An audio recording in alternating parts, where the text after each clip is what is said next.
Hello, everybody. Welcome back. This is episode number 8 of the Sammy Guru podcast. My name is Jeff Springer, and with me is my co-host, Tori. Tori, say hi. Hey, how's it going?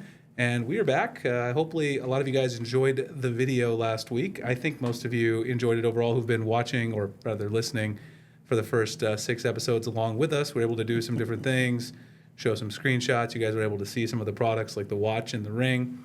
This week, we've got some improvements to the set here. You guys can see we got the boom arms here, which are hopefully going to make our audio business will be booming on the audio now. So that's the goal anyway, is that we'll have some nice audio in here.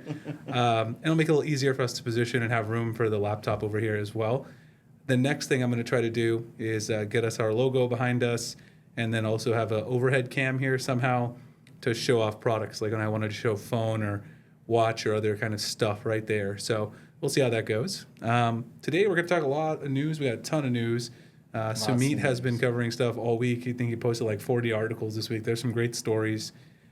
Also some bad news in terms of updates. So if you're waiting on updates, I'm sorry. There's some unfortunate news when it comes to that. But we'll talk about all that. Also some good, interesting news as well. So we'll talk about a little bit of everything as we get into it here.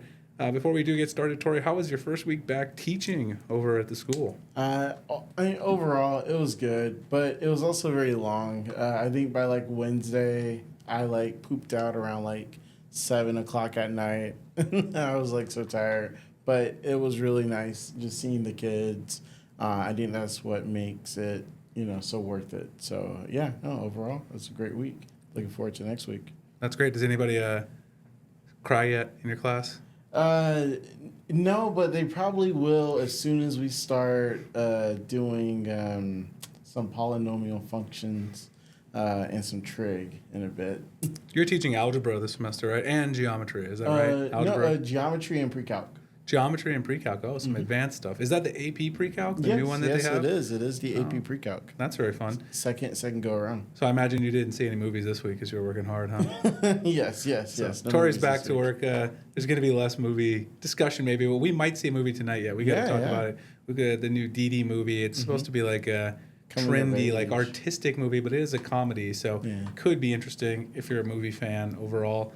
I've just been working this week trying to put a bunch of improvements on the website. We now have a search function on the website. The news page has been revamped. We now have basically all the author bios up there. I actually got to get yours, Tori, because I was going to ask you about that. So, hey, need to get that done. Sumit and I put ours up there. We got our author bios. We have a bio page there so people can find out about us.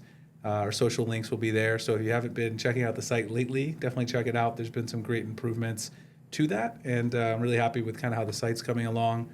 Otherwise, just getting things ready for the S25 Ultra mystery boxes. Now that we stopped shipping, we just finished shipping the Z Fold and Z Flip boxes.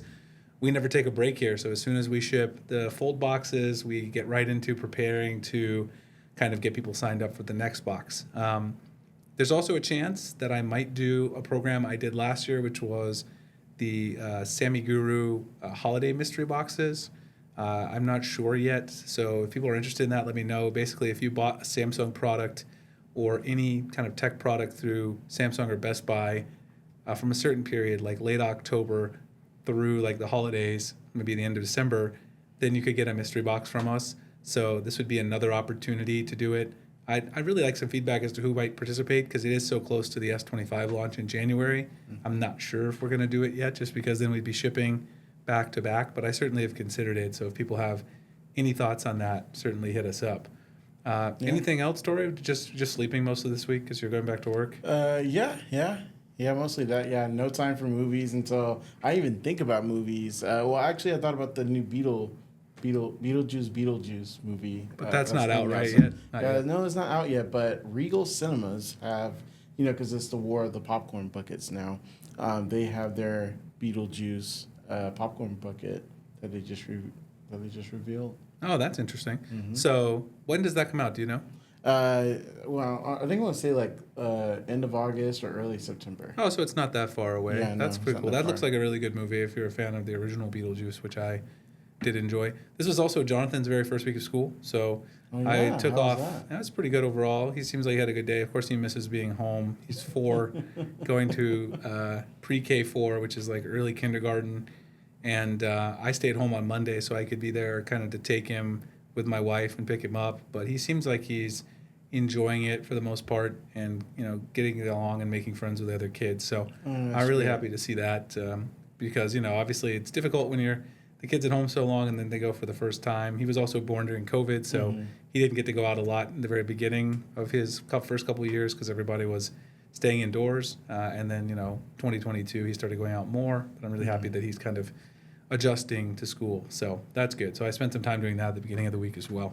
Does he have a dinosaur backpack? He has a Pokemon backpack. Pokemon. He actually has like 5 different backpacks. He has way too many because lots of people bought them. Like Nicole's mother bought him one. He has a dinosaur one, to answer your question. Oh, yeah. He's got like a Pokemon, a dinosaur, a Bluey backpack, and like a shark backpack. Oh, okay. Like me and Nicole bought him one. Then her brother bought him one. Nicole's mother bought him one, and my mother bought him one. So he's got 4 backpacks. All right. So he has one just about every day. Yeah, I mean, he'll just like change. He's not really going to do that. He'll probably rotate them like maybe throughout the year. Yeah. Maybe every few months because Nicole's not going to be taking everything out of his bag every day 'cause it's a lot of work. But yeah, he's got quite a few. So very, very excited for him to be starting. That's also why people were wondering why his animals and dinosaurs he usually gives me to be in the videos, they actually haven't changed much this past week. If you take a look over there on the desk, you can see, Tori, I've got the panda and the black bear, the Lego. I actually saw that. Yeah, those actually have been in like the last 7 videos because he usually gives them to me in the morning, and now that he's getting used to kind of getting up and getting ready for school, he hasn't had a lot of time, and Nicole's been trying to get him on the schedule. So eventually, the new dinosaurs and new animals, they will make a return to the videos for those who like it. I will get him to do it eventually. He's just got to get used to school. So. All right, so let's jump into the news, our first segment of the week, which probably will be the first segment kind of going forward since we have so much news coverage now over on the site. Lots of interesting stuff that's came out since we've previously talked to you guys. One thing that dropped over the weekend that I actually covered myself, and that is that Samsung is adding a new Good Lock module with One UI 7.0. This was revealed on the community forums. And I think this dropped last Saturday, and so Sumit it was not very good time on his time zone, so I just jumped in and covered it. It's going to be a module for gamers. So they already have Game Booster on Samsung phones, which allows you to basically like turn off some of your notifications, turn on performance mode, fine tune your settings for playing games to optimize it. But now they're going to give you a Good Lock module that allow you to do more with that. And one of the things that they were talking about doing inside the Good Lock module that I thought it would be interesting for a lot of gamers would be gamepad mapping. So like if you want to map your screen or like a separate gamepad out for like playing games on your phone, then you can do that using the Good Lock module, like custom mapping that'd be really where you cool. want your buttons and stuff like that. So if you're a mobile gamer, that might be a particularly interesting Good Lock module. Samsung usually adds new Good Lock modules when a new One UI version comes out, so it's not surprising. I'm not a huge gamer, not on my phone rather. I like to play console games when I have time, but as we've discussed, I don't have that much time these days, but with 2 kids and the business. But when I do have time, I usually play console. But I do play mobile occasionally. I play Pokemon Go with Jonathan, and we play Mario Kart as well, Mario Kart Tour, like on the phone. So it might be a useful function for people who like to game. So I figured I'd mention that. And then do you play any games on mobile, Tori? No, not really, unless you count the Pokemon trading card game online. Oh, okay. But yeah, I mostly just play online PlayStation TCG? 5. Yeah, Yeah, I mostly just play PlayStation 5 and Xbox. That's basically mobile gaming is just kind of tough because the thing is, in order to make mobile gaming kind of something that you would want to do, you have to have like a lot of gaps in your day, and like you as a teacher don't have any gaps. And me trying to get this business started, I have like no gaps. I could take time, obviously, when I want as a business owner, it's great, but I've been pushing myself since I left the university to make sure Sammy Guru is kind of the best it can possibly be. Once we get everything humming, maybe I'll take some time.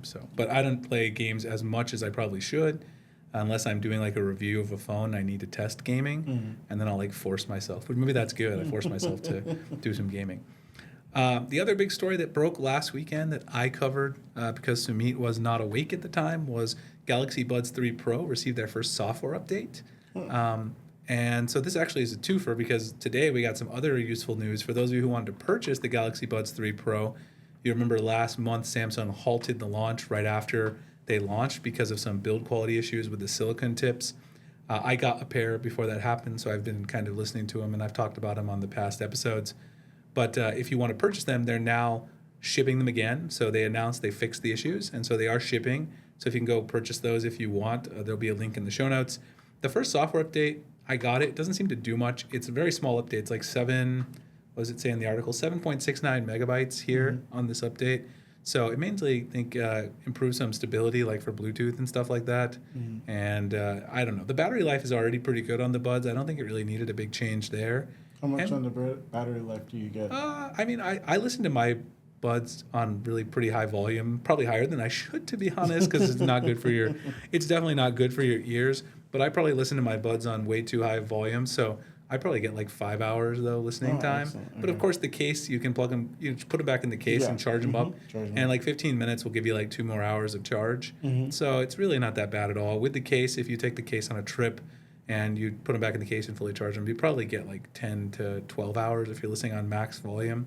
If you don't listen on max volume like me, like if you're not trying to make yourself deaf like I do, then you probably, so if you're not all about that, then you probably could get easily like 15 hours with the case, the extra charge from the case. So that is a staged rollout as usual, so you can check your Buds 3 Pro if you have them, should be there, but it started in Korea and then it's slowly trickling out to the US. Were you thinking about still buying some Buds 3 Pro, Tori? I still want them. That's why I was asking for the performance. And again, I'm still rocking the Buds 2. I love them. Really great, but I really want to try these 3 Pros. Make sure you hit the affiliate link in the show notes. I definitely will. Well, is it back open now? Yeah, it is, yeah. Yeah, it is. And so if you guys want to, you can also do that if you want to support the show. Buds 3 Pro back up for order over on Samsung's website. And if you order some through our link, hit me up. I might still have a couple little Buds 3 Pro cases I could send out from the mystery boxes. We didn't use all of them, so if you do order some. Let's see, what else we got? QuickShare got another update. We talked about QuickShare last week. Samsung is just like, they're curb stomping Apple's AirDrop. Like AirDrop is looking embarrassing at this point for Apple because I saw that. Yeah, I watched your video. Yeah, last week. Remember, Kurt, look at this. Tori's watching my videos out here supporting. I appreciate that. The QuickShare last week we talked about private sharing, which allows you to basically then share files with friends or family, and then later you can like revoke their ability to see it, or you can actually prevent them from screenshotting it. A lot of cool like security settings that we talked about last week. Well, then Samsung pushed another update which increases the file size limit from 5 to 10 gigabytes, which is pretty massive. I mean, that's a very large file size to be able to share using your link or QR code or whatever you want to do. And supposedly, the update's also supposed to now show you the size of the file you're receiving on the device that you're receiving it on. That doesn't really work very well, to be honest with you. I tested it in the video I made on it, and it doesn't seem to really show you that. I showed that off. That seems to be a bug, though. I'm sure they'll fix it. But sometimes when you're trying to push out really great updates all the time, which Samsung does, you have a couple little hiccups. So that's version 13.6.51.13. It's available on the Galaxy Store pretty much everywhere. I think that one's pretty much rolled out in terms of its stages, like it's completely done rolling out.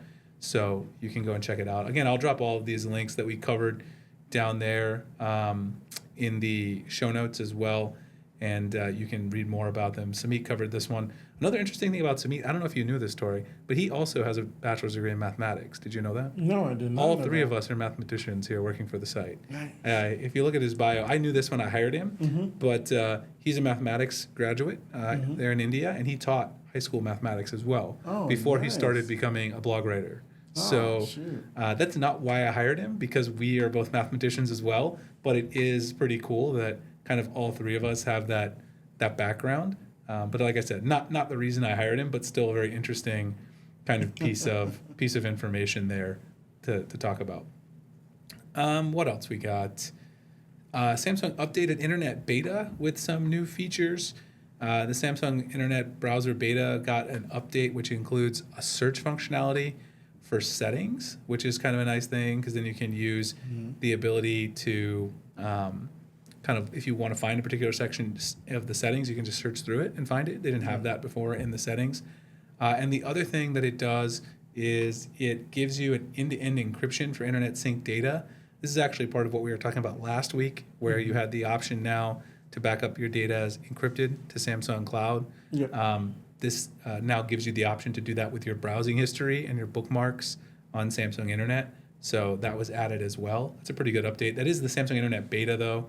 So if you're not running the beta, then you might not have that. But you can always, there's no reason to not try that beta. I think a lot of people don't realize, like I talked about on here when we were talking about the One UI 7 software beta, I was like, you really shouldn't run that on your main phone. Not all betas are like that. If it's an app beta, then there's nothing wrong with running that, particularly if you also run like the stable app as well. Like you can run the regular internet app when you're running the beta, and you can just run them in tandem to play with the new features. Yeah. There's really no harm in that. I just don't recommend that you run like a beta of an entirely new version of the Samsung software, because then not only will you get a lot of crashes, but you may not be able to utilize your banking apps and other productivity apps that you need on a daily basis. Yep. But there's no reason to not try betas. So try the app betas. I would say the internet app beta, I always run that along with the stable, and I also run Chrome. I have like 3 different browsers on my Samsung phone. You use Chrome, right? Yeah, I do. Because that's what's kind of there out of the box. Samsung launched a new tablet this week in the US. For those of you who are parents, they launched the Galaxy Tab A9 Plus, the kids edition here in the US. Didn't know that. So you can now go and buy that. Basically, it's just a ruggedized version of the Galaxy Tab A9 Plus, which was already a Samsung tablet. It's kind of like the other rugged tablets that like Amazon offers in the Kindle, like the Kindle Kids. It's got like a rubber reinforced back on it, so that if the kids throw it down, they get angry, throw a tantrum if you have little kids or whatever, or they just accidentally drop it because, kids, when they're done with something, they're just like, oops, gone, here you go, just gonna throw that on the floor. Who cares if it's a tablet? So it's going to be coming to Verizon as well as a 5G version at the end of August. Price is $269.99 unlocked, and you can get up to 170 trade-in credit, although I wouldn't recommend you do that because I think I looked, and the trade-in credit is like if you trade in a Tab S9 or S9 Ultra, those tablets are worth like $500 to $800 on Swappo, so why would you trade it into Samsung for $170? I wouldn't recommend doing that, but if you want to just buy one outright for your kids, it looks like a pretty good lower budget tablet option.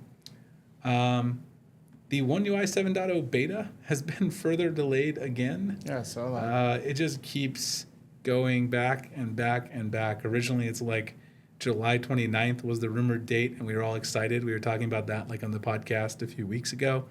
And now it's basically, some people were like, oh, it's going to be here in August. And then Ice Universe and Chunbai, 2 Samsung leakers this week, someone asked them if it was said, oh, it's definitely going to come in August, right? And they're like, I have low confidence about August. So apparently Samsung developers of their software division, they've been tasked by the kind of boss of Samsung with making this more stable and polished before it was released. And also, I guess they're under a lot of pressure because they want this to be really smooth animations wise to basically compete with iOS on that kind of polished level. So I don't really know. This is not great news for those of you who think you're going to get the stable version in October. That's probably not going to happen. I wouldn't pencil in trying One UI 7 stable version by Halloween. That's probably not going to happen because last year that's when they started rolling it out, but testing started in early August. And now if it doesn't start till September, then you're probably not going to be playing with One UI 7 stable until Thanksgiving. So you might have to move your plans if you're thinking about testing out that new software over Halloween, trick-or-treating around, trying some new 7.0 features. Probably not. So it's probably going to be around Thanksgiving, I would guess. Hopefully not later. The other thing I wanted to mention here, which we didn't write up an explicit story on, but there's been rumors on all the other Android sites. It's rumored that next week, and I talked about this a little bit, I think, last week as well, Google is launching the Pixel 9 Pro and the Pixel 2 Fold Pro, whatever. It's super long, as I said last week. Awful name. Their marketing team definitely needs some work. Someone should get in trouble for that, whoever let them put that out as the official name. But they're launching their devices on August 13th. And supposedly there's a rumor that those may not even run Android 15 out of the box. Really? Yeah. that would be massive because Google is the they create Android, and they always have the new version of Android launch on the Pixel phones. Like that's when they launch the Pixel phones. When new version of Android comes out, the Pixel has it. There's a couple of reasons for this. One is Google's just a little behind, I guess, on the development of Android 15. But two, they also decided to move up like the launch of the Pixel 9 and Pixel 2 Pro Fold.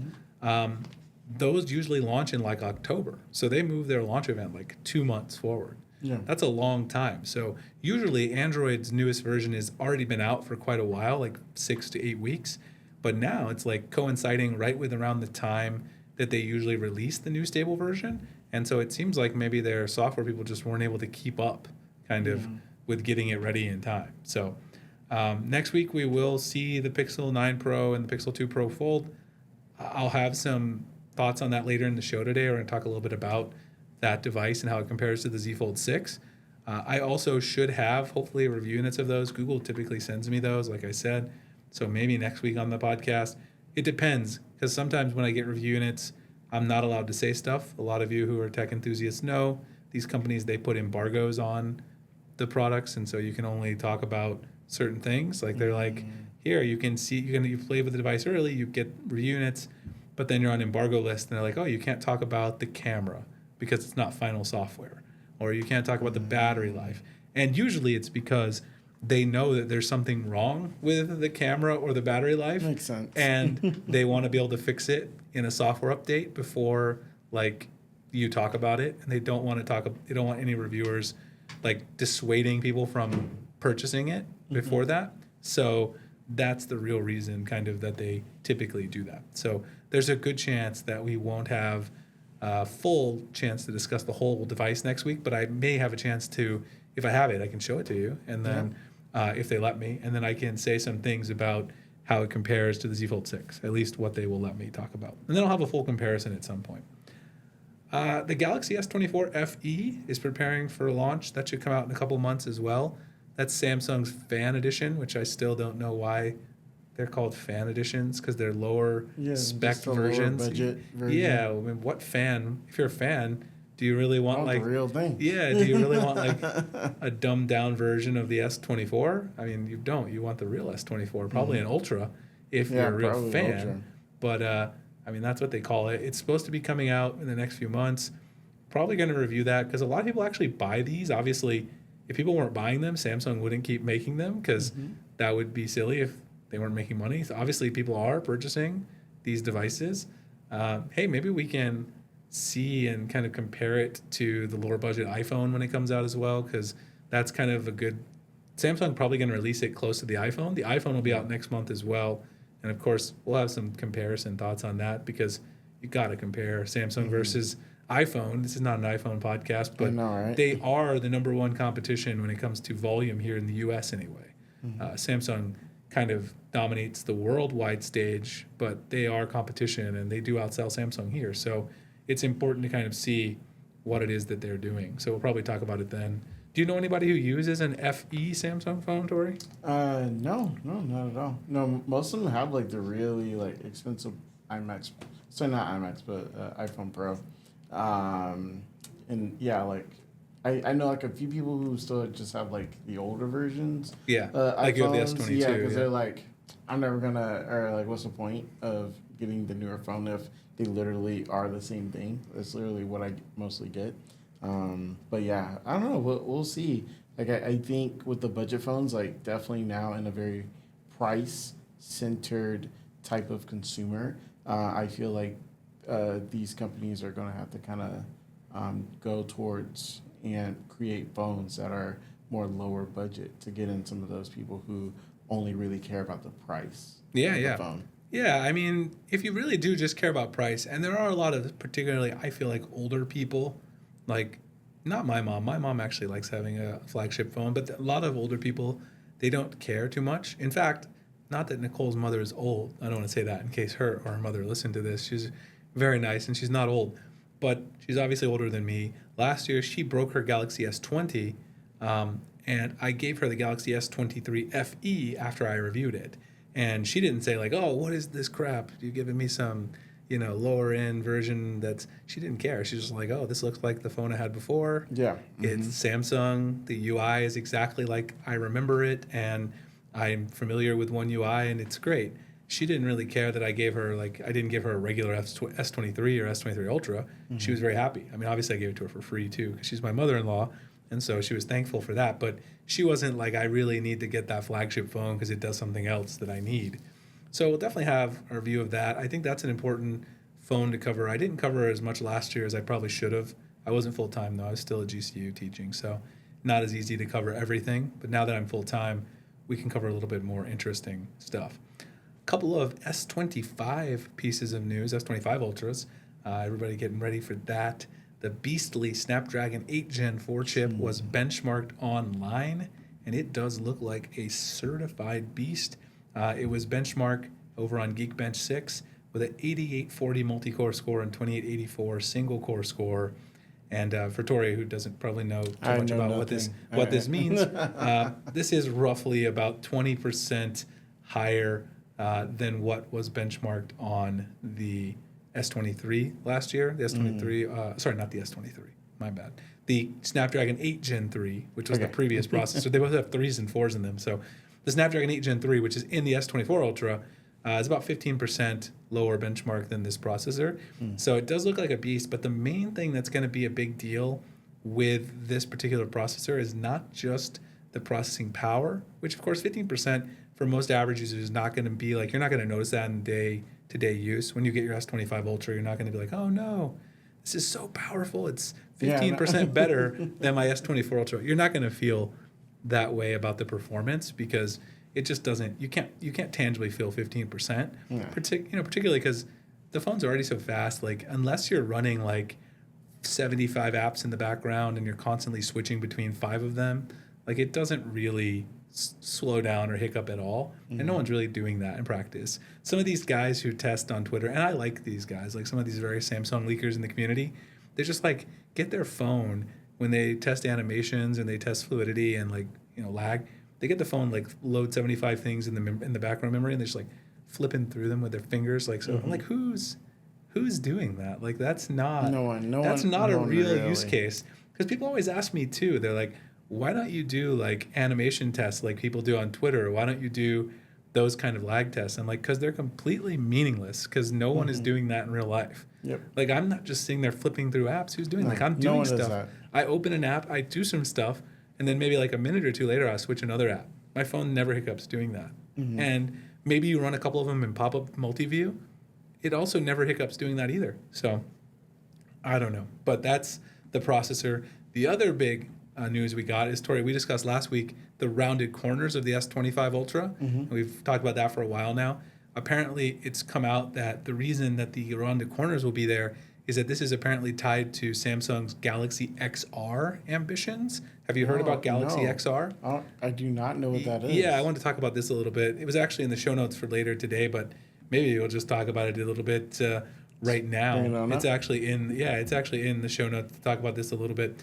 And that is Galaxy XR is Samsung's basically equivalent version of Apple Vision Pro. You've heard about the Apple Vision Pro, I imagine? No. You haven't? Not, no. That's Apple's augmented reality headset. Oh. Yeah. Did not know that. So you strap it on and like it gives you like a version of Mac OS. Not Mac OS, it's actually called Vision Pro OS, I believe, or Vision OS.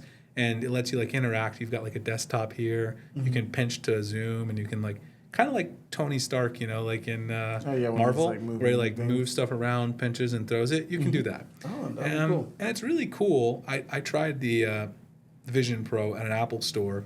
It's not great for me just because with glasses, it's kind of annoying because you've got to get inserts for them. I ended up not buying one just for that reason.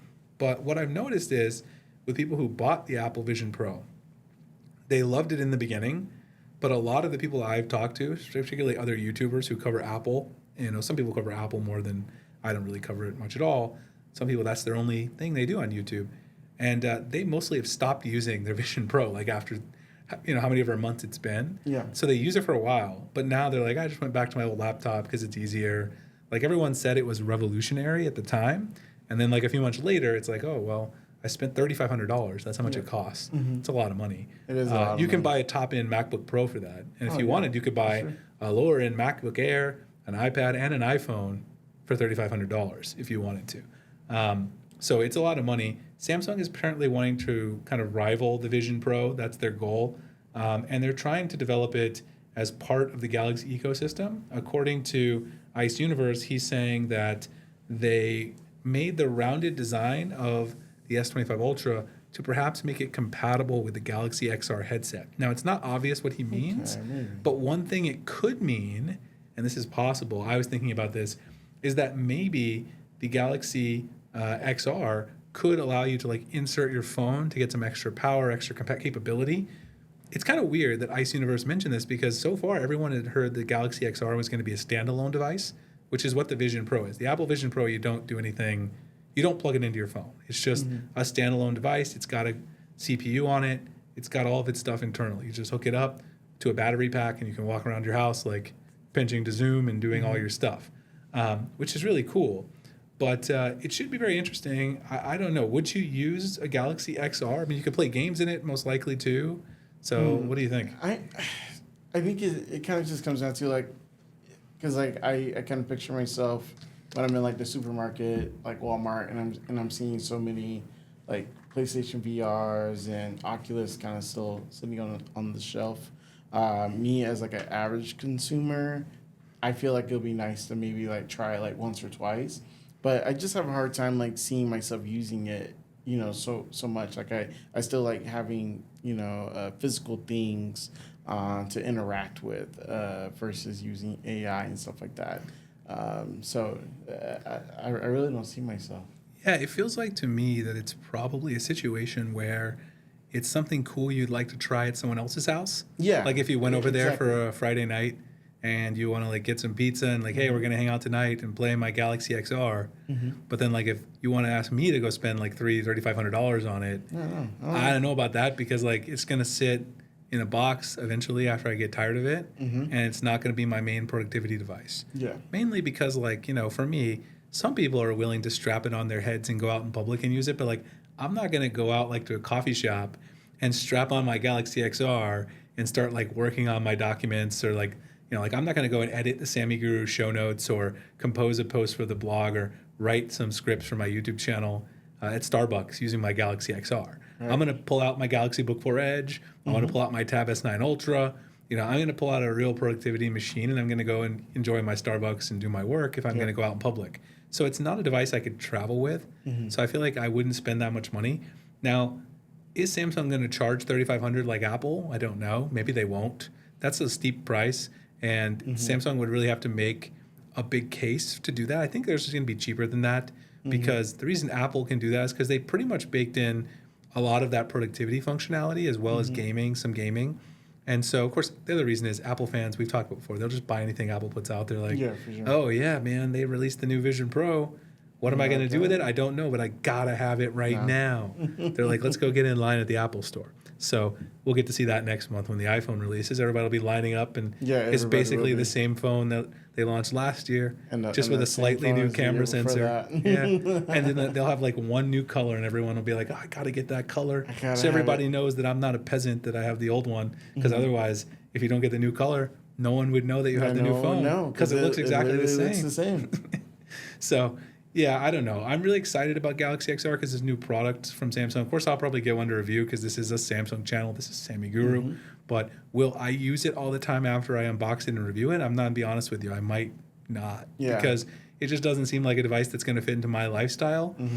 There's some devices, like it's just a lifestyle thing. You know, like the Galaxy Ring, I've used it. I found it fits into my lifestyle. So I've been wearing it every day. I'm still waiting for the size 12 to come into stock so I can put it on my index finger because I'm tired of wearing it here. It's still annoying interacting with my fingers. But like the Ring, the watch, the tablet, the phone, even the Galaxy Book 4 Edge, it hasn't replaced my MacBook Pro just because it doesn't work with some apps yet. But it does fit into my lifestyle, and I use it a lot. I actually use it while I'm kind of at home on the couch when I'm doing a little work, and we use it for the podcast every week. Yeah. Well, do you think too, in terms of, you know, because we're kind of like in this market and like we kind of talked about it before, like is it kind of like to the point where AI and us trying to push towards it. Like, I just don't feel like it's catching on quick enough, and it does seem like Samsung is trying to be at that next corner of innovation of getting it out there. Yeah, I think AI and AR/XR, augmented reality, or whatever Samsung wants to call their version, are the two big things right now in tech. Like everyone's like, let's do AI, let's do AR, let's do VR. Those are still two very big things. At the end of the day, though, a lot of people have kind of settled into, you really have to have like a revolutionary like use for a product, like a huge change. So like consumers have gotten used to smartphones because we've had them since 2007 when the first iPhone came out. It's been 17 years. So we've been living with them for a while. And, you know, I think a lot of people thought like people eventually are going to stop upgrading every year. And that's not true of most people. A lot of people will still upgrade every year. Even Samsung fans, not as much as Apple. You still have to give them some reasons. But I think these companies are starting hopefully to realize that like if we do give them decent amount of upgrades, and there's still a lot of things they could do for phones, I think there's still a long way for phones to go. That's probably a place they could concentrate their efforts instead of maybe AR, VR. I do think AI, people are getting tired of it, but there are good uses of AI. I think I just wish they would stop calling everything AI. Yeah. Because like writing assist is great. I mean, Galaxy Eye is okay to call it that, but like making that the main marketing message of everything you do is just annoying to people. Like if you said like, oh, writing assist, sketch to image, you can turn your rough sketches into a drawing, and you just didn't keep emphasizing, you know, AI. People are tired of hearing about that. We all know what AI is at this point. Yeah. So like if you show me a feature where I can sketch something that looks like crap and it turns it into a very amazing artistic drawing, I know that that's AI. The average person even knows that now because ChatGPT is so ubiquitous, right? Everyone knows what generative AI is. We've really been like saturated with that the last 3 years. And so I think we can just ease off the marketing buzz and maybe just, you know, tell people what the features do. We don't have to sell the AR excitement because everyone's like, you know, we get it. Yeah. It's AI. It's okay. If it's cool, then we like it. But it doesn't necessarily mean that we like it just because it has the word AI in it, which seems like, and honestly, I want to mention this too because I saw a review this week while we're talking about AI. This PC right here, the MacBook 4 Edge, has the Copilot button, which Microsoft, it's right here. This thing is the AI that's built into Microsoft's new PCs. And it lets you basically, you know, do generative AI. And guess how many times I've used it since I got it? This time right here. This one time I opened it. That's the first time I've ever opened it because I don't need to. Yeah, no, don't need to. I already use enough other AI things. So like it's really saturated. It's hard to sell people other AI functions unless they're really cool. Yeah. So I like this laptop a lot, but the Copilot has absolutely nothing to do with the reason why I like it. So what else? Very useful tutorial. Got to give a shout out. 2 useful tutorials that Sumit made this week that you should absolutely check out. The first one was how to enable custom icon packs in Theme Park. Now, I've done these videos before on my channel, but he went the extra mile. I mean, this tutorial, it's very, very long, involved, screenshots. He shows you how to do it, not just for like a pre-made icon pack on the Play Store, but he shows you how to edit icons like that you custom create yourself inside Theme Park. Nice. He goes really in depth, even some stuff that I haven't covered on my YouTube channel before. Really, really happy with the job he's doing. And you guys owe it to yourself if you've never customized your icons on Samsung phone, even if you have, to read it. Because I actually learned a couple things I didn't know. And obviously I've been doing this for over 10 years. So check it out. I mainly have always used it to load icon packs that already existed that I downloaded. But he showed you how you can create your own using the editor in Theme Park. It's really awesome. The other one, if you don't know a lot about firmware, which is the Samsung like updates, they have a really long like build number when you download a software update from Samsung. I just got mine today. Right, you got the new one. We're going to talk about that in just a second. As well, the Galaxy S series got their update for August. I made a video yesterday about this for the S24 Ultra. The build number, that long string actually tells you information. And so each of the little set of characters tell you something different about the update. And Sumit made a tutorial that tells you how to read each of those blocks of letters. So like the first 3 characters that are in there, the first 4 characters denote the model number. So like S928 is like the S24 Ultra. And then the next 3 to 4 characters tell you which region it's for, like if it's for the US or India, etc. And then the next 3 characters reveal kind of the update's content. Like, is it a major update? Is it a small update? That's kind of how when the leaksters like kind of spot an update on Samsung servers, they know like, is that a really big one or is it just a security patch? Because the build number actually tells you this. So if you don't know much about that and you want to learn more about like how to tell if the update you get is actually a big one or if it's just a security patch, check out Sumit's article because it's really good. I'll put both of those in the show notes. So let's talk about the update that came yesterday for the S24 Ultra, and you said you got it too on the S22. Mm-hmm. So it's come to the S22, S23, S24 here in the US, but it's very disappointing for S24 users particularly because we were told by all the people who do leaks and also by Samsung that One UI 6.1.1, which of course is on the Galaxy Z Fold 6 right here, the features would be coming to the Galaxy S24. They're also going to come to the S23 and your phone too later, but the S24, of course, is first in line because it was released this year. But we got the update yesterday, and there's no One UI 6.1.1 features, and there's no camera improvements. It's just a security update. So everyone got this update, including me, and we downloaded it, and we're like, hey, where's our sketch-to-image drawing assist? Where's the improved camera zoom that Samsung promised? None of that stuff is in the update. So it looks like we're waiting until September to get that stuff too.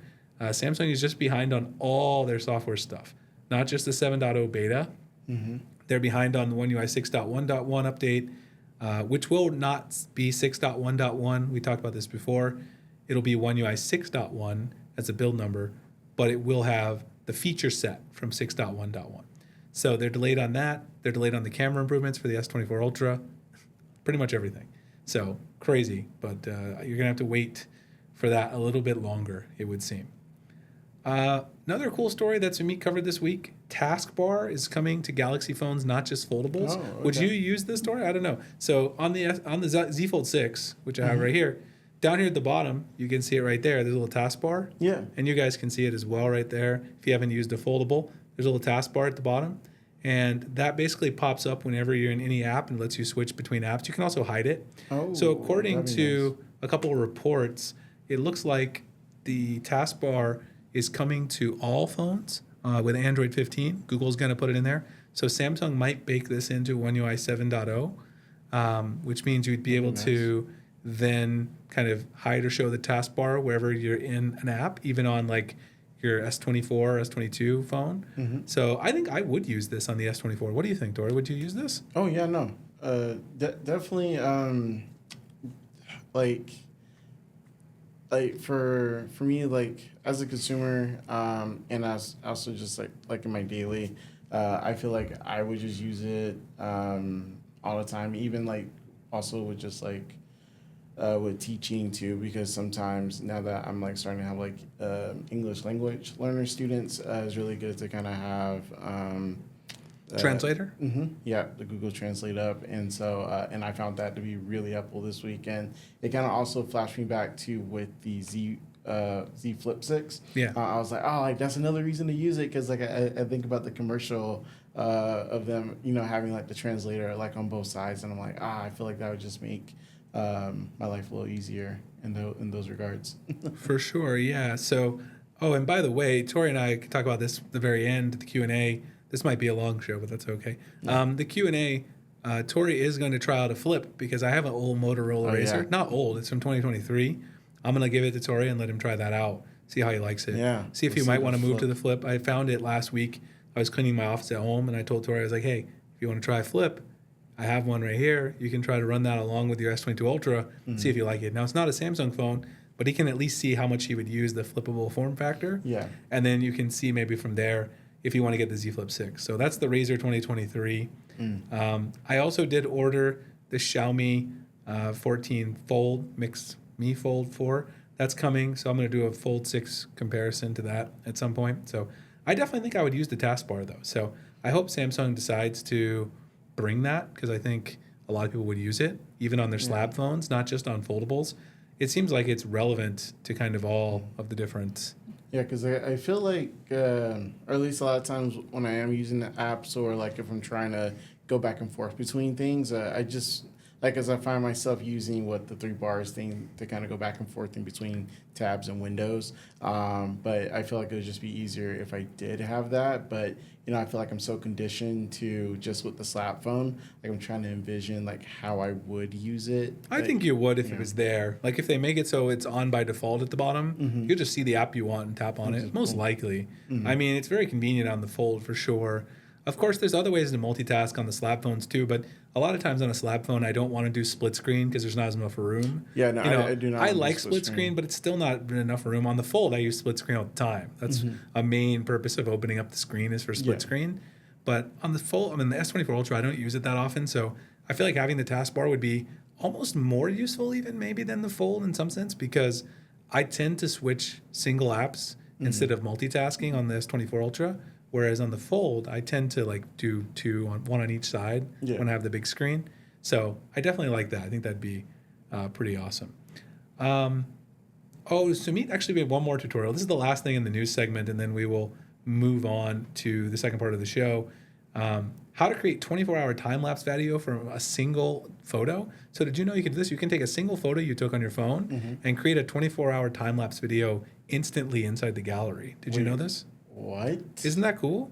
It's crazy. You got to see the tutorial. I knew about it, but I've never actually kind of seen how it works. I have access to this like right now on the S22. Yeah, exactly. So it basically, if you take a photo of like something outdoors, it works best with outdoor photos, of course. All right. So if you take a video, if you take a photo like of like the sunset, or you take a photo like in the daytime outside in Arizona, then you can set it up and it'll make an automatic time lapse of how that terrain would look as the sun's setting, as it gets dark, and as the sun like rises and goes all the way through the times. So you can see like here, I'll insert the screenshot so you guys can see as well what's on the computer here. You can see how it kind of looks here at dusk. This photo he took here really changed the game a lot with just like taking pictures in general, and I feel like a lot more people would. I feel like a lot of people would probably want to use this because there's a lot of aspiring people and who like photos and like to be creative. Like, I'm not a very creative person at all, but this would make me want to take more pictures. Yeah, I think this is another feature that Samsung doesn't really advertise, unfortunately. They have a lot of features that they release and then they don't really tell anyone about them. They just like, some of their best features actually are not things like Galaxy Eye, which some of the Galaxy Eye is good, but like they put in their big marketing stuff. They're features that they released and they never mention them again. So the only way you can find out about them is like if you watch my channel or, go to our website or go to another YouTuber who covers it. Which is actually good for us because that's job security for my business. But they really should probably consider telling people about it because it would help their business. But I guess in some sense it's good that they let me do that because then I can continue to operate as a business and make money with that. You're a businessman. That's right. I am a businessman. Not just a businessman. I'm a businessman. All right. So that is the news. Before we get into the second part of the show, we're going to talk about some various kind of hot topics. I'll talk about a little bit of hardware that I have in-house and then get into the app of the week. Before we do that, we're going to go ahead and take a quick break to hear from the sponsor of today's podcast. Today's episode of the Sammy Guru podcast is brought to you by our partners at Mint Mobile. Mint Mobile has premium wireless starting at just $15 a month, and right now, for a limited time, they have one of their best deals of all time, where all of their plans are just $15 a month. That means that you can get their amazing unlimited premium wireless plan for 50% off the usual cost. All of Mint Mobile's plans come with unlimited talk and text, nationwide coverage, and mobile hotspot included as well. The great thing about Mint is they are completely online. You don't have to worry about any in-store sort of overhead. They basically give you all of the savings that they can by avoiding those costs. You can also get either an eSIM if you have a phone that supports that, like the Galaxy S24 Ultra or other modern Samsung phones, or if you prefer a physical SIM or need one, they will mail one to you as well. The great thing about Mint is you save a ton of money over the big wireless carriers, and they simplify your billing and also try to make sure that you have the correct plan for you. I've loved using Mint here in the Phoenix, Arizona area for almost the last 2 years. My family and I have switched over fully. We love their service. If you guys are interested in checking them out, go to trymintmobile.com/Springer. The link will also be in the show notes if you'd like to click on it that way and sign up. This is a limited time offer for the 50% off the unlimited plan, where all of their plans are $15 a month. So take advantage today. All right, so let's go ahead and get into the second half of today's show. Here on the second half of the show, I want to talk a little bit about a couple of pieces of hardware this week. Not really so much devices, because we've kind of waxed poetic on the Galaxy Unpacked devices for the last like 2 or 3 weeks. We've talked about the Ring. We've talked about the Watch Ultra. I've talked about the Fold and the Flip. We've kind of gotten into all of that. But I do want to talk about the Galaxy Watch Ultra band adapters. I did get them in. And I will insert some pictures that I have here and maybe a short clip that I have that I'm planning to put in my YouTube video for you guys so you can see it, because they're really small, so you have to see the close-up. But they do work pretty well. One thing I will say, though, that you should be aware of, because we talked about this last week, basically you can buy on Amazon. It's a pack of like 2 sets for $9. And what you do is they're just little clips that clip into the proprietary locking system on the Galaxy Watch Ultra. And once you put them in there, you can then use traditional watch bands with your Galaxy Watch Ultra. So they just let you like clip this into the mechanism, and then they've got little pins, so you can put in like a pin, regular traditional watch band. So kind of like which watch did I just have? The Watch 4 Classic. I could take those. Yeah, so that's a good question. That's an answer. The answer is no. So you can only use. Yeah, this is really bad. So Samsung introduced a new mechanism with the 4, 5, and 6, I believe, which are the gapless ones, and those have like an angled band. So even though they have pins, they don't work with the adapters.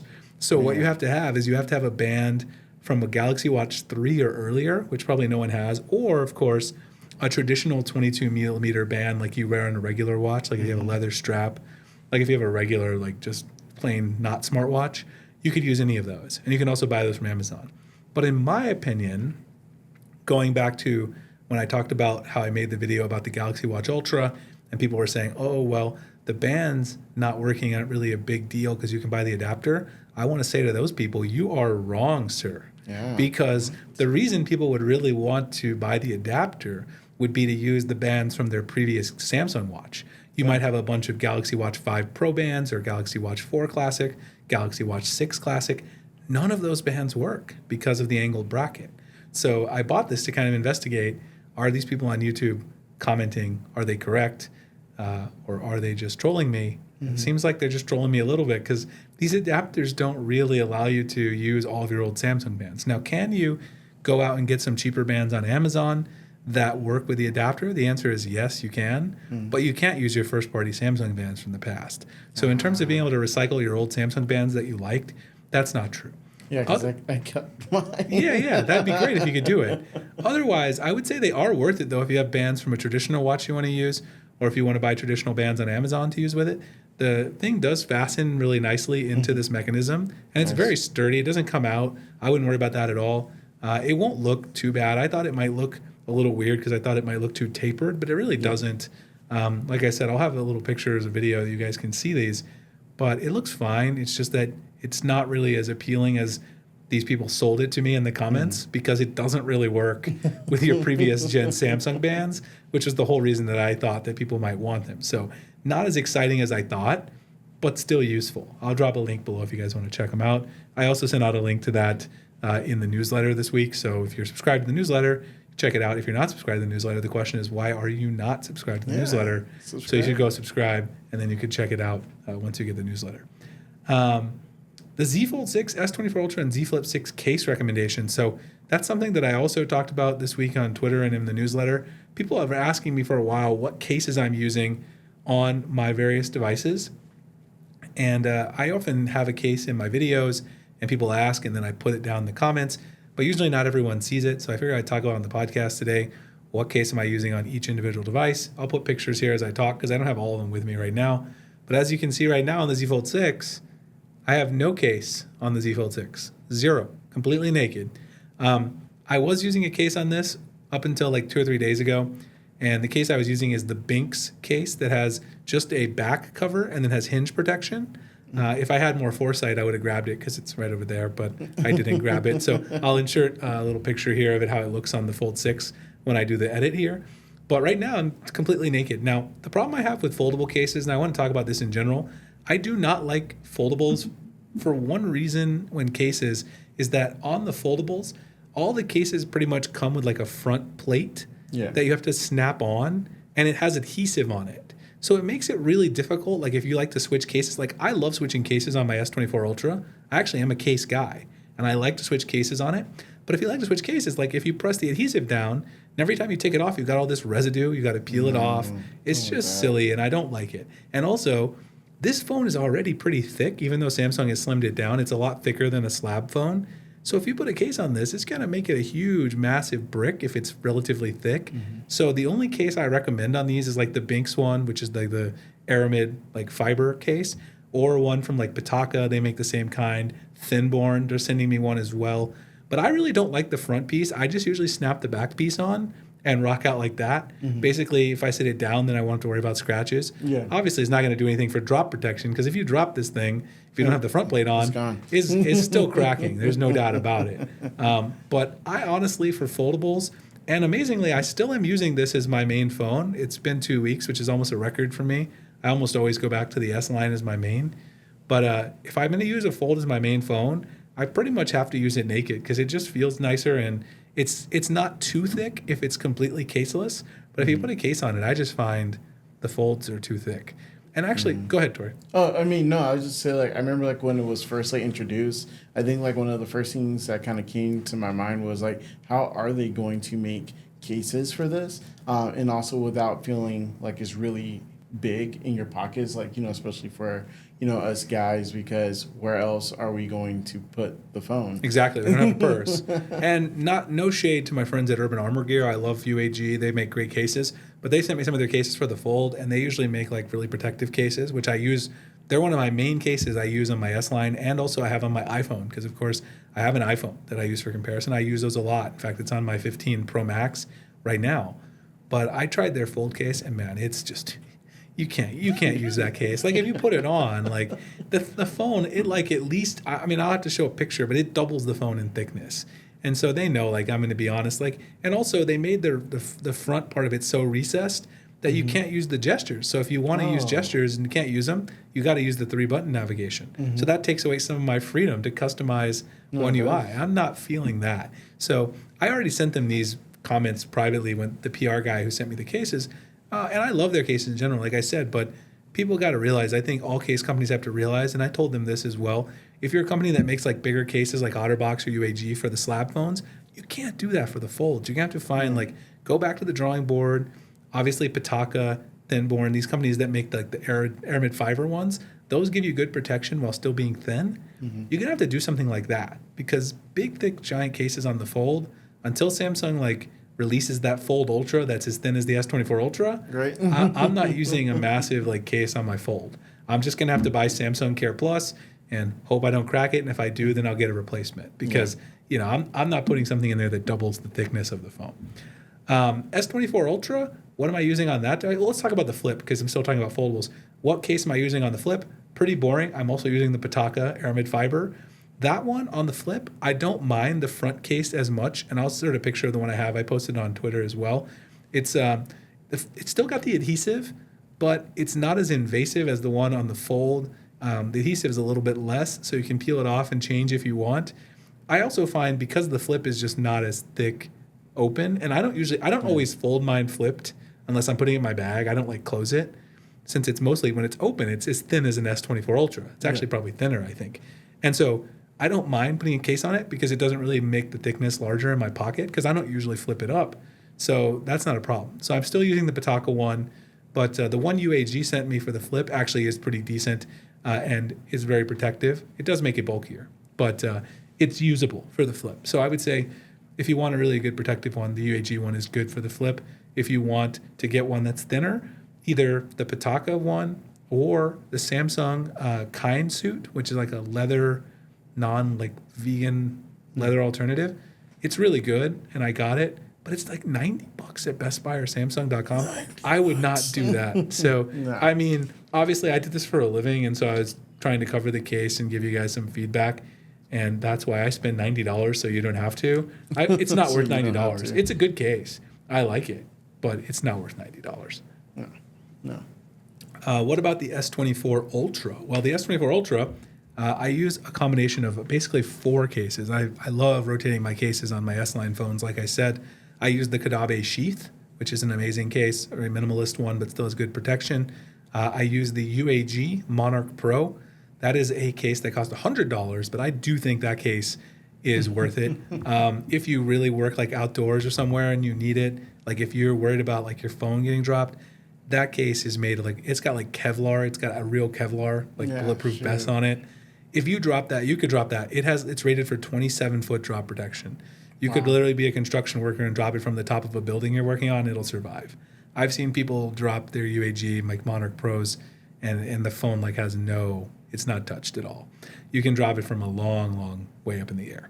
So that one I think is worth it if you have a specific job. If you just sit at a desk job all day, you probably shouldn't spend $100 on a case like that, because when are you going to be dropping it from a roof? Most $40 cases have 7-foot drop protection, which is probably as far as you're going to drop it. But I use the Monarch Pro. I also use the Pitaka 3-button pin case. This is a crazy case, which at some point I want to make a video on. It's got 3 buttons on the side that double as NFC tags, and when you press them, you can actually trigger any action on your phone. Whoa. So you can like press the button and it'll open like your camera or your Twitter app or turn on your flashlight or whatever you want to do. So all you have to do is when you get it, you program it inside Samsung's modes and routines for each one, and then you can set any action inside One UI. It's very awesome. How much does that cost? I think that one's $50 or so. $50, and I think I have a Pitaka discount. If people want it, I'll put it below. But that one's really awesome. I really like that case. And then the other one that I use is the mouse case, MOUS, not the animal, but they have a really good case as well. I typically tend to use their carbon fiber one or the wood one they have. Some really good materials. And so that's the other one I like to rotate for the S24 Ultra. So that's all my case recommendations. What case are you using on your S22 Ultra? So just the Samsung. The Samsung kickstand. Mm-hmm. I got to get Tori a few cases because I have a bunch of old. I'm going to get Tori a case library since he's working for the site. I mean, I probably have like 30, 40, 50 S22 Ultra cases because I don't get rid of them half the time when I stop using the phone. So we'll have to check that out and kind of talk about that off camera. Okay, so that's cases. The other thing I wanted to do, 2 things. One, it was revealed this week that Apple, by Apple leaksters, I don't read a lot of Apple news, but I did see this story on Twitter, that Apple might be charging for some of the Apple Intelligence features, their AI suite. And so I'm wondering if this could be really bad news for us, because a lot of times when Apple makes like a pricing model decision or something, Samsung, especially since we've been talking about the last few weeks, like they're looking over the Apple camp. They're like, hey, what are those guys doing over there? Yeah. Maybe we should. If you can't beat them, join them. They're like, hey, can we see you guys' homework really quick? Let me just jot down a couple of notes. Don't worry, we'll change it so it doesn't look quite the same. So will Samsung do this? Apparently, Apple is thinking, and this is insane, thinking about, according to the report, charging as much as $20 a month for some of the features in Apple Intelligence.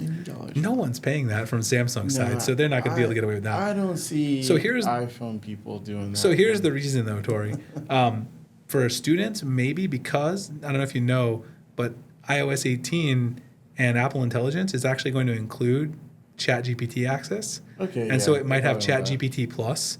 So some students might subscribe just for that, because that already costs $20 a month, I think, if you want that. I have a subscription to it because I use it for business stuff, and ChatGPT is great. I think it's the standard. That's why everybody else is playing catch up when it comes to AI buzzwords, because they set the standard. So maybe, but Samsung's not going to be able to get integration with ChatGPT because Apple already has it, and Apple's not going to allow ChatGPT to integrate with the Galaxy devices. No, not at all. Is anyone who's a Samsung user going to pay $20 just for the Galaxy Eye features as they are? No. They'd have to improve them a lot. Samsung would have to make their own ChatGPT like clone that's as good as GTP 4.0 or 4.0. If it was, then maybe someone would pay close to that. Students mainly, because they want to cheat. Yeah. $20 a month is nothing if you're trying to cheat on all of your assignments in college, because that'll get you to pass, and you won't waste your thousands of dollars or your parents' thousands of dollars or anything. Yeah, you don't want to waste your parents' money on tuition while you're partying. Just pay $20 a month, ChatGPT Plus, get it to do your homework. So maybe, but this is not good. I wish Apple wouldn't do this. I don't like Samsung following in these footsteps. I hope they don't do that.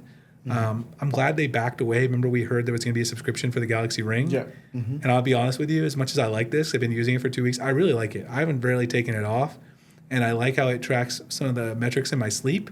It actually kind of helped me like minimize some of my snoring, which Nicole always complains about. It actually, a really cool thing that I found when I was digging into the sleep metrics, I didn't know this, it actually records sound bites of your snoring throughout the night. Oh, yeah. No, So you can actually hear those. Yeah, I didn't know that. Yeah. I did not know until I dug into the sleep metrics more. I was playing around with them for my full review, the written one, and I found that out. So that's cool. It's helped me minimize, like, when, figure out why I'm snoring and when, and try to minimize some of those things. No, it's a good feature. Yeah, I like that a lot. I mean, the Ring is great, but I wouldn't pay $5 a month for most of these features. No. So, even though I love it and I like the device, I think it's great. I think the potential of the Ring is massive. Like I said last week, if they add NFC payments and they increase the number of gestures, like this could be like Samsung beat Apple to the Ring. Like this could be another product where they get a bunch of iOS users and they're like, hey, I like having that Ring because it's got all these cool gestures. It's got payments in it. And I will say, payments would be a lot. I was thinking about this the other day because I was paying for my son's like kids meal at Carl's Jr. The watch is kind of awkward sometimes to tap on the terminal. Right, yeah. We talked about this a little before. It'd be so much easier if I was just like, of course, you got to make sure you don't flip someone off accidentally. But, like if I just went like this and I paid, it would be a lot easier. If it was on my index finger, which like I said last week is where it should be, and it will be eventually, I just go boop and pay. And people will be like, wow, that's amazing. So I really hope Samsung figures that out. I know it's a security issue. I talk with a lot of people who cover Samsung as well, including the guy who's the owner of Sam Mobile.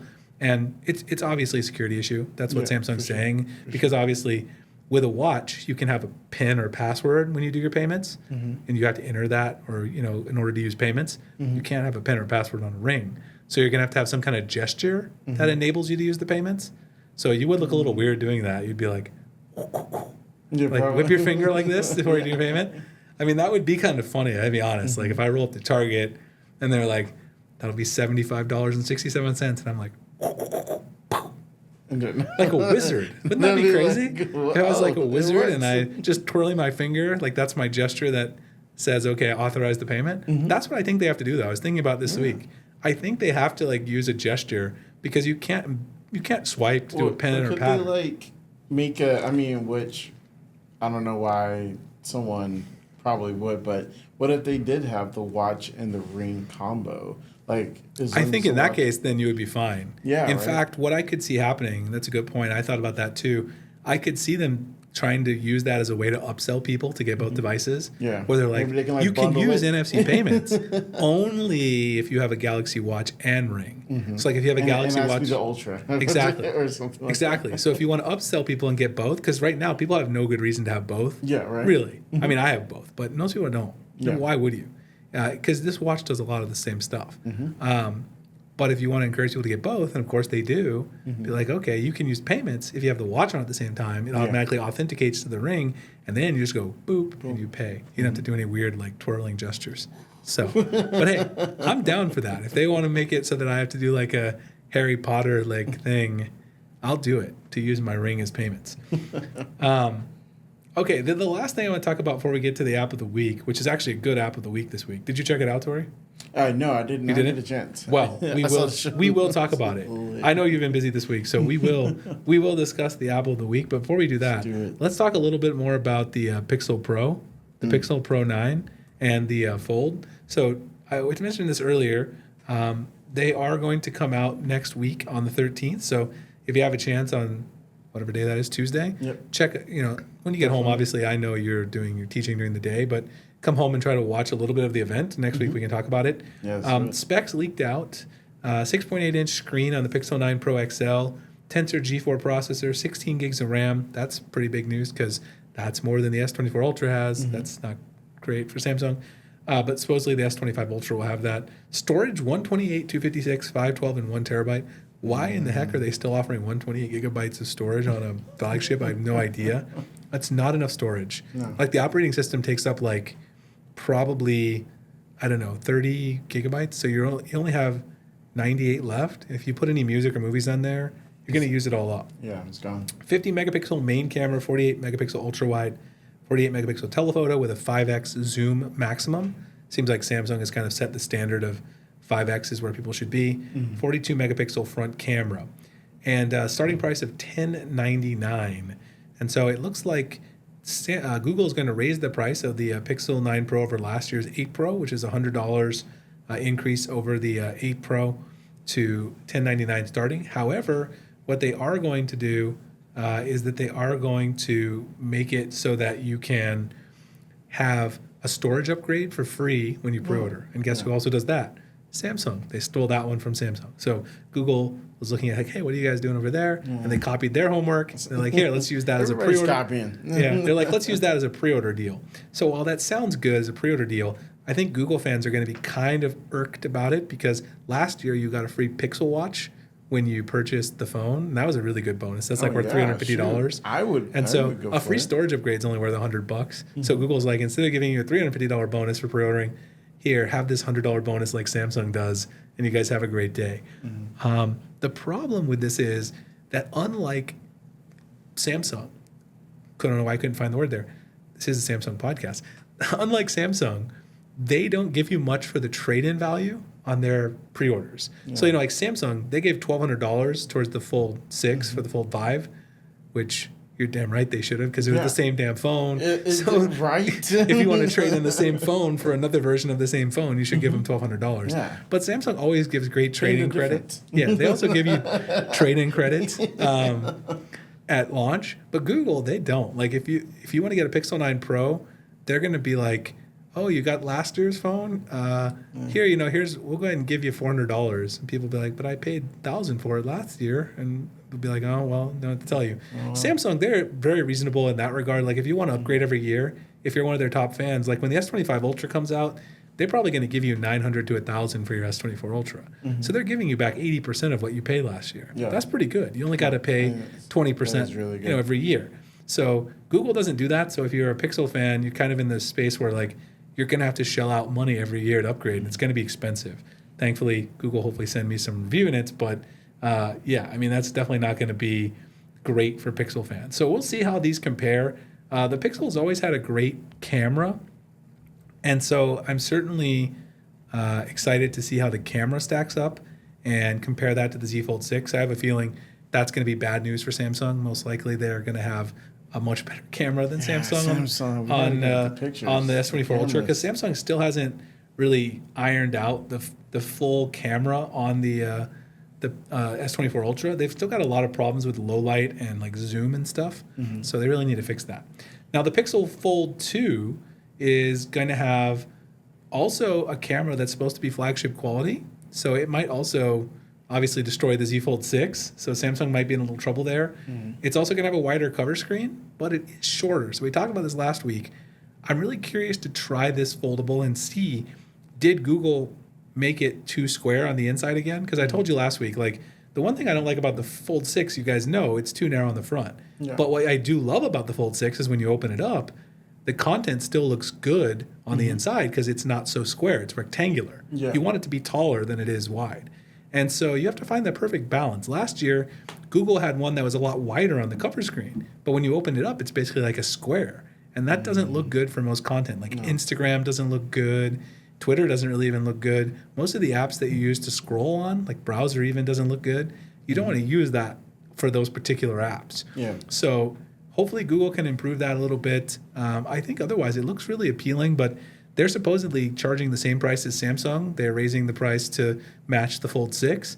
And, that's not going to go well for Google because they just they don't spend the same amount of money as Samsung does on marketing hardware because their business is not hardware. Their business is ads. Google's all about search and ads and all that stuff, and YouTube.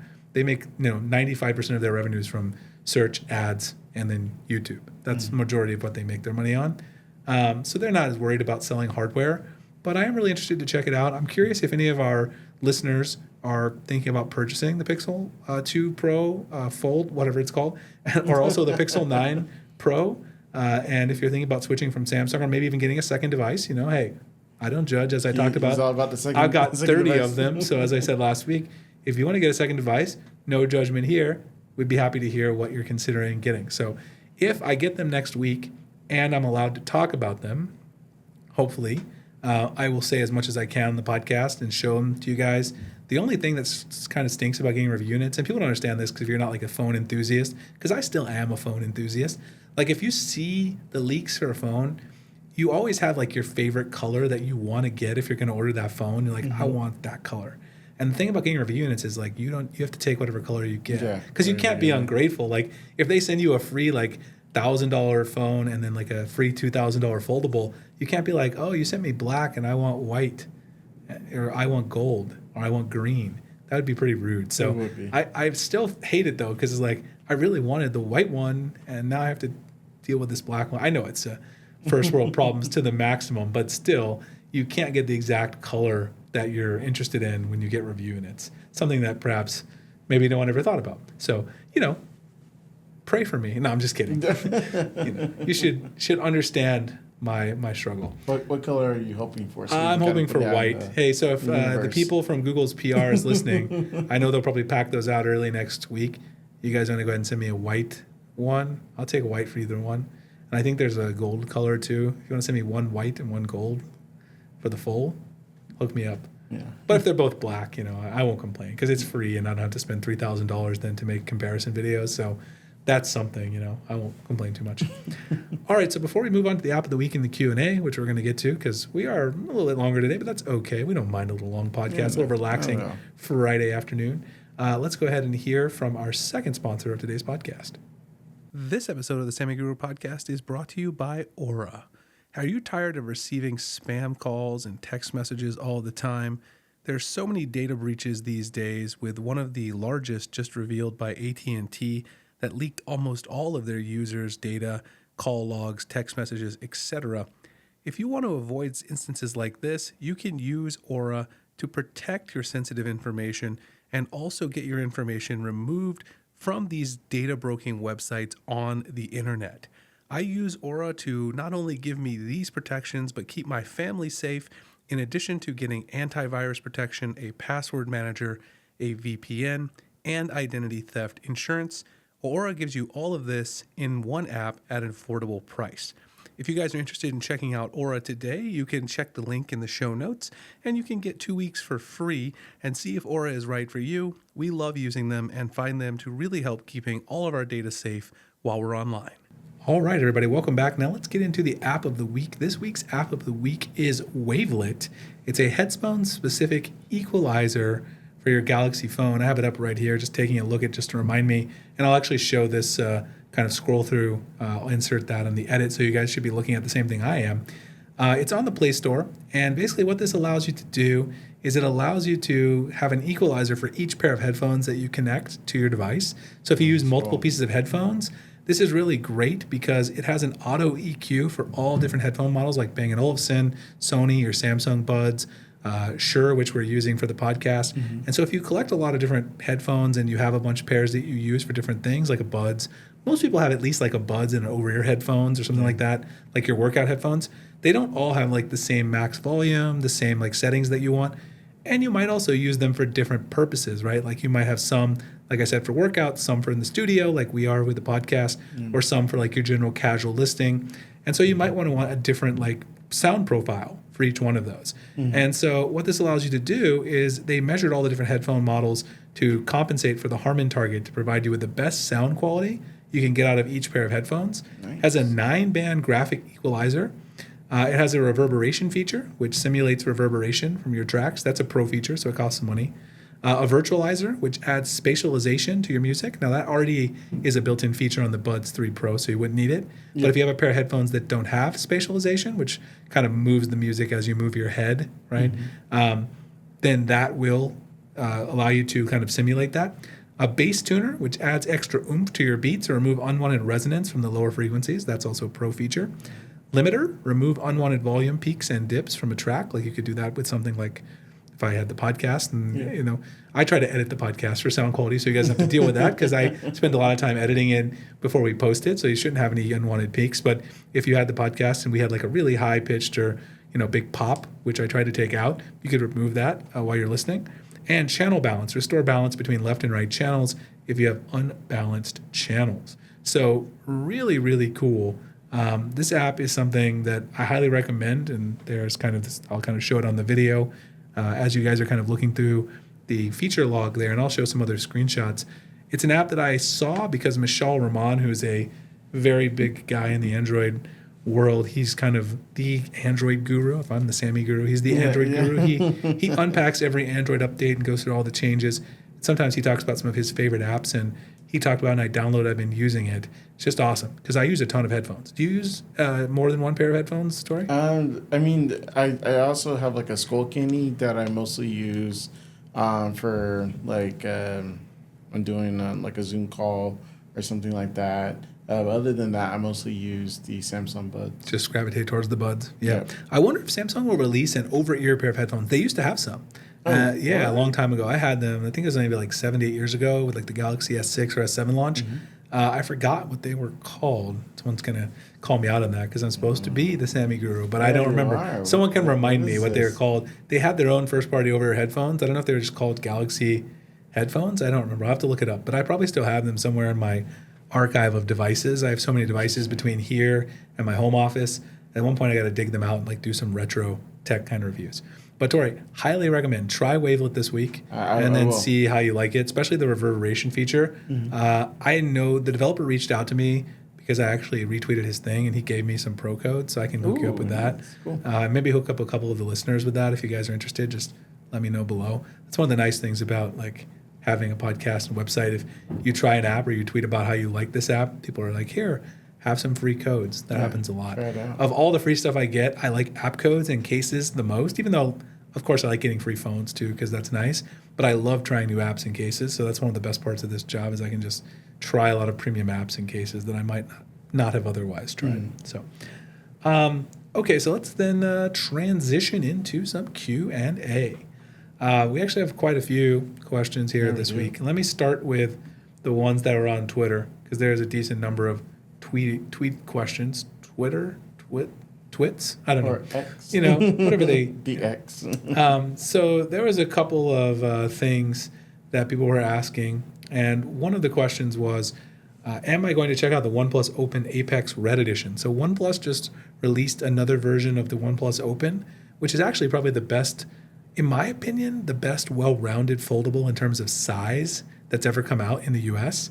But it was released a year ago, like in October 2023. It's kind of old now. So in speed and some other things, it can't compare to the Fold 6. But they released an updated version that has like a higher storage capacity and a few new features. Not a new processor or anything, so it's not a brand new version. It's got a red color. The answer to that is I've thought about it because I am a phone nerd, but I have I've tried to convince myself not to because it'd be a waste of money. It's not going to get that many views. Like I said last week, I have to think about what makes sense for the business because, we do well, like I said, but if I just spent money on every phone that I wanted and I can't make an ROI on that, Nicole's going to be like, why can't we pay our mortgage this month? Oh, I bought like 30 phones and we didn't make any returns on them from the videos because they were not phones that anyone wanted to see. Yeah. So now we can't pay our mortgage. So I don't want to do that. Yeah, I mean, they're offering a good deal, $300 off plus trade-in. But if I have the original OnePlus Open, so I could sell it. So this is how I try to justify it to myself. I'm like, if you sell it for $1,000 and there's $300 off, you only have to pay $599 to get a new one in a red color. Yeah. But then I'm like, how many views will that video get? Probably none because it's not really a new phone. And then I actually just lost $600. So even though it's only $600, it's still a lot of money if I'm not going to make... If I thought I could make like 2/3 of it back in AdSense for $200, I'd be like, yes, we should do it. If I thought I could make $400 back off the video. So the answer is probably no. Did I think about it? Yes. But am I actually going to do it? No. The Xiaomi Mix or Mi 4 Fold, I bought that because I feel like the comparison to the Z Fold 6, that's a phone you can't buy in the US. And it's a comparison people really would like to see. And so I really think that one probably will make me back most of the money I spent on it, which is why I decided to buy that one. The other question was actually posed on our Sammy Guru account because we do have a new account. I forgot to mention that at the beginning of the show. I probably should have put that at the beginning of the show. If you guys are on X, follow us at Sammy Gurus. The new question from Tim over on the Sammy Guru account says, what's the easiest way to set up eSIM to operate on two phones? I've got a Fold 6 and a Flip 6. Congratulations, Tim. That's a great collection of devices. He needs to easily switch between. I'd love to use the Flip on trips and then the Fold the rest of the time. So he goes on a lot of trips, I guess, and he has a Fold and the Flip 6. Tim's out here balling out of control. We like to see that. Yeah. Congratulations, Tim. We're very, very happy for you. So to answer your question, eSIM, the best way to do it, Samsung has a way to switch, and I actually brought up this reference article from a few years ago. You can easily switch between Samsung devices eSIMs. It's device-device eSIM transfer. And that works within One UI very simply. You just open the Settings app, go to the SIM manager, go to Add eSIM, and then you can do Transfer SIM from another device. And you can just transfer them back and forth as much as you want. There's no limit to how many times you can transfer your eSIM. So you can do that between your Flip and your Fold as much as you want. Now, if you wanted to use the one number on both phones simultaneously, which is what I thought Tim meant originally, but I guess that's not what he meant, you can do that too, but the best way to do that would be to get a Google Voice number and then have your number forward all calls to that messages to the Google Voice number, and you can use it on multiple phones. That's what I actually do for my business phones and my review phones, so I can get all of my stuff on one phone number. But that's a little bit more work, a little bit more bookkeeping to do, but you can do that if you want to. But I would say the built-in feature to transfer SIMs inside One UI is very intuitive and it works great. So I would consider doing that method. And then we have 4 other questions here that I put in the show notes. Which S Pens are compatible with the Z Fold 6? The S Pen Pro and the Fold Edition.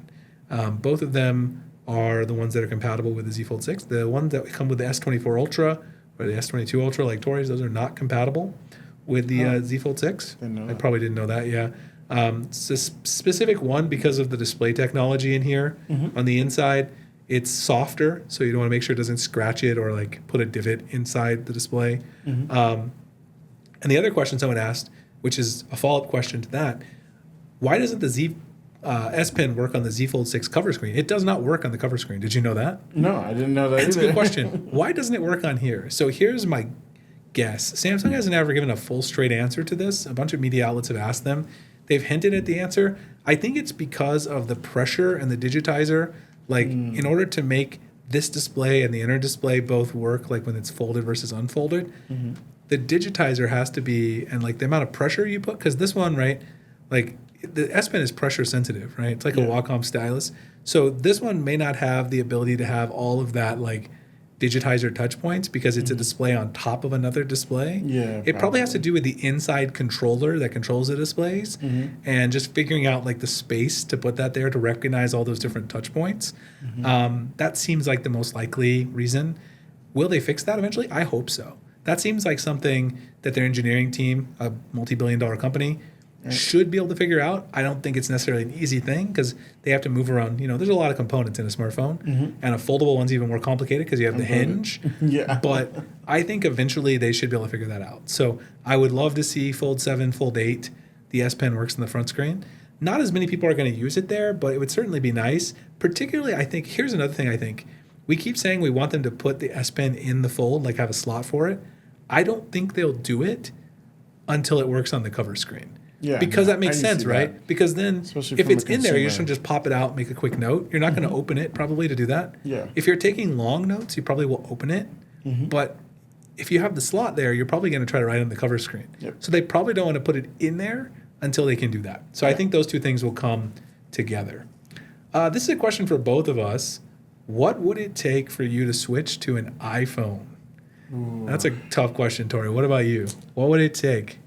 You know, I just really don't know. Because I had like the iPhone 3 like as like my first smartphone. I did too. I had an iPhone 3GS. Yeah, and you know, I liked it for like the time just because I saw everyone else using the iPhone. But I just don't see innovation and uniqueness, and I think that is something that I just look for now in like such a technology driven, like, you know, everyone's like, what's new, what's next, unless you're like an iPhone lover. I mean back when the iPhone 3GS came out, the iPhone was cutting edge, and also Android hadn't matured to the sense where it was actually a viable option yet. But yeah, I mean, for me, first of all, Apple would have to pay me a lot of money because I make a lot of money covering Samsung. So it would be very hard to get me to switch because obviously I do this for a living. But all jokes aside, I mean, I love my Android phone, my Samsung phone. There's almost nothing they could do to get me to switch. I mean, I use a MacBook as my main phone. I mean, not my main phone. It's such a long day. My main laptop. So, I mean, if using a MacBook as my main laptop doesn't get me to switch to an iPhone, I don't know what would. Because obviously, since that's my laptop, using the iPhone would be convenient because I could have AirDrop and all this integration with my laptop. But even that's not enough because iOS is so closed off. You can't customize it. You can't basically edit any of the features you want. There's no multitasking. The notifications are absolute crap. I mean, all of that integration I could get with my MacBook still isn't enough to make me use the limited software of iOS. Apple would have to completely revamp their entire approach to mobile OS, change their notifications entirely, open up the OS so that you could actually customize a lot of the features, and they'd probably have to change the iPhone hardware so that it actually has some various features from Samsung I use, like the S Pen, which there's no indication they're ever going to do that because they seem to not want an Apple Pencil to come on the iPhone. There's a lot of things. It would be very, very difficult for me to get switched to an iPhone, and I highly doubt that's ever going to happen. The last question we already answered, which was our thoughts on Galaxy XR. Can it be successful? I think so if it's not $3,500. If it's not $2,000, it probably needs to be like $1,000 or less, and then maybe it has a chance.